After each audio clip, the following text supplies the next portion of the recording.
Professional sports are simply business, meaning it's all about the money from a league, owners, and players' standpoint. It's sad, but it's reality. If it weren't true, then we wouldn't have so many owners sell out to the almighty dollar. I'm Justin Fraction, and today we take a look at the 10 worst sports relocations ever. And a big shout out to Isaac Lugo for suggesting this list. We do hope you enjoy this video, and if you do, feel free to click subscribe for more cool videos every single day. Number 10, Utah Jazz.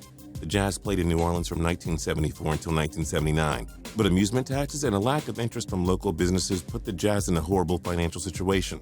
The team moved to the smaller market city of Salt Lake City, where they became the Utah Jazz. Thing is, Utah hasn't been that big of a basketball town since Karl Malone and John Stockton left. Utah isn't a great market for basketball, whereas the New Orleans Pelicans/Hornets franchise always seems to draw a large fan base. Looking back now, the Jazz would have been better off moving to a bigger market or finding a way to stay in New Orleans. Number 9, Colorado Avalanche. The Avalanche took over the Quebec Nordiques franchise and won the Stanley Cup in 1996, their first year in Mile High City. Colorado became a juggernaut and they won the Stanley Cup again in 2001. They also sold out 487 consecutive games, a streak that ended way back in 2006. But the Avalanche have struggled to bring fans into games since the end of their glory days.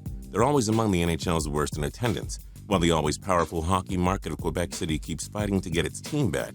Maybe the Avalanche should move back to Quebec, am I right? Number 8, Sacramento Kings. The franchise played in Cincinnati from 1957 to 1972, going by the Royals. But they faced a series of problems, moved to Kansas City, changed their name to the Kings, and played there until 1985. The Kansas City Comets soccer team took plenty of interest away from the Kings, who would relocate to Sacramento, as if the Lakers, Clippers, and Warriors aren't enough teams for California already. The Kings have very little interest from California, and they would have undoubtedly succeeded in a better market like Pittsburgh or St. Louis. Number 7, Cleveland Barons. The Barons franchise had previously been known as the Oakland Seals before changing the team name to California Golden Seals. However, minority owner George Gunn III wanted the team moved to his home city of Cleveland and convinced majority ownership to do it. The Golden Seals became the Cleveland Barons in 1976 and only stayed there until 1978. The Barons then joined forces with the Minnesota North Stars and united into one team. That team is known as the Dallas Stars today. But relocating this team to Cleveland, really, how did that work out for you, NHL? Number 6, Tennessee Titans. The move to Tennessee has actually been a successful one, but the move itself had a really bumpy road, so we had to put it on this list. The Houston Oilers lasted from 1960 until 1996. Owner Bud Adams wanted a new stadium that wouldn't be ready until 1999, but the Oilers were also struggling to bring fans to games. Adams eventually moved the team to Tennessee, even though Houston tried getting Congress to stop the move. At least Houston has the Texans now. Number 5, Oakland Raiders. This team started out in Oakland, playing there from 1960 to 81. Then owner Al Davis moved them to Los Angeles in 1982, where they played until 1994. The Raiders moved back to Oakland in 1995. They played in the outdated Oakland Coliseum, and owner Mark Davis has tried so hard to relocate them again. This is simply unfair to die-hard Raiders fans. Is it really necessary to relocate a team 3 times in 3.5 decades?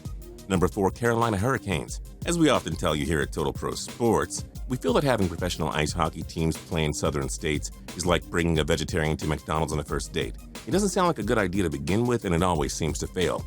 Sure, the Hurricanes won the Stanley Cup in 2006, but North Carolina couldn't care less about a hockey team. The Hartford Whalers played in a more traditional hockey market, but a decline in ticket sales and lack of a suitable arena forced them to move out. Hey, hockey is Canada's sport. Maybe moving them to Ontario or even a better hockey market like Seattle or Kansas City would have made more sense. Number 3, Los Angeles Clippers. The Clippers played in San Diego from 1978 until 1984. And hey, the name Clippers actually applied to the place where the team played. But basically, a move out of San Diego was justified. This team averaged just 4,500 fans a game, and moving to a bigger market in LA seemed like a glorious decision. Now, the Clippers haven't been a failure, but they've come nowhere close to competing with the Lakers for popularity. The Clippers are basically a forgotten team in LA. If they played in a city that didn't already have an NBA team, perhaps they'd be more marketed and valued and followed and loved. Number 2, St. Louis Rams. The Rams now play in Los Angeles. They also played in LA from 1946 until 1994, but in between those periods they were in St. Louis from 1995 until 2015. Thing is, the Rams had awful attendance and a move back to Los Angeles seemed to make sense, so it happened. Sure, the Rams winning a Super Bowl in St. Louis was nice, but it was a disaster after Kurt Warner left. This team should have never left LA to begin with. And number 1, the Phoenix/Arizona Coyotes. The Winnipeg Jets were forced to move on after the 1995-96 season, and somehow the league thought it would be a great idea to move them to the desert, where ice melts quicker than a snowman in the sun. The Coyotes have been in Arizona since 1997. They always have the worst home attendance. They lose the league millions every year. Nobody in Arizona likes hockey, period. But somehow the NHL has fought to keep them there. Time to move on, Commissioner Bettman. Get the Coyotes out of Arizona now. What other sports relocations ended up being disasters? Join us in the comments below.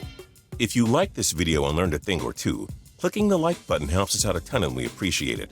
If this is your first time coming around to Total Pro Sports though, subscribing is a great idea because we put out videos like this every single day.